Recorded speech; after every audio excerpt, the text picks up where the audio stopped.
Ang Live Good, guys, para to sa mga pagod na networker na gustong i-reward ni God, no? Para bang, hoy, James, it's your time.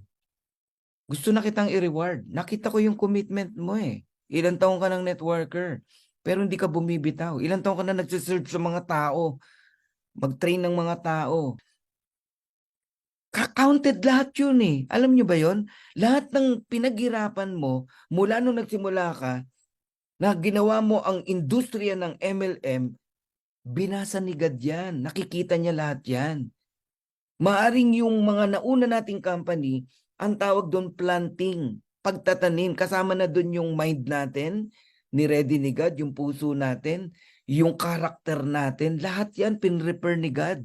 Nung nakita ni God na you are ready na, ibibless ka niya na. No? Na hindi issue yung 590 pesos, 580 pesos na subscription. No!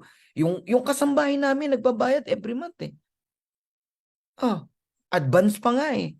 Tapos isang doktor hindi kaya magbayad ng subscription, na ano problema? Labanan kasi ito ng ano eh, ng subscription eh. So ano ibig sabihin? Huwag nating hayaan na sa grupo natin may bumitaw sa subscription. Sino ba yung bibitaw? Yung walang pera? Enough na. Huwag nang gawing dahilan yung pera. Hindi nga yun ang dahilan eh. Ang problema, number one, knowledge. Lack of knowledge. My people will perish because lack of knowledge. Sabi ng Hosea chapter 4 verse 6. Pag kulang ka sa kaalaman, yung tipong sumali ka kasi gusto mo lang maka-jackpot, ala lotto winner, eh one day bibitaw ka. Alam bakit? Maiinip ka eh. Ba't ganun? Hindi pa ako nakaka-jackpot. Ba't ganun? Wala pa akong spillover. Ba't ganun? Wala pa akong income 3 months na, 4 months na. Hindi mo kasi naintindihan yung business. Pag naintindihan mo, di ka maiinip. Ang titignan mo lang naman, may spillover na ba ako? May tao na ba ako sa ilalim? Second, nagbayad na ba sila ng subscription? Aba, kung may tao ka na, at sumunod na buwan, nagbayad ng subscription, pangatlong buwan, may income ka na. Kung wala ka pang income, malamang wala ka pang tao. At kung may tao ka man, baka kalalagay lang, ka-spillover lang. Or nag-spillover nga, hindi naman nagbayad ng subscription. Nagigets niyo po? So, we need to educate our people. So, yun yung pangalawa. Puro service ng mga uplines. Ang dami.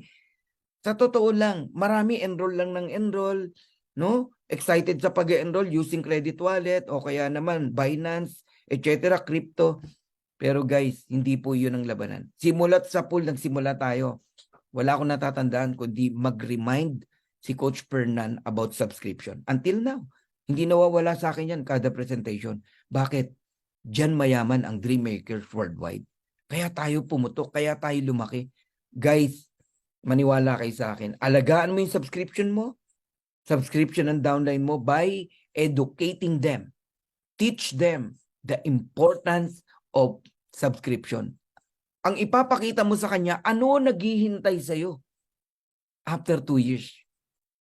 After 2 years, pwede kang kumita ng 100,000 naman.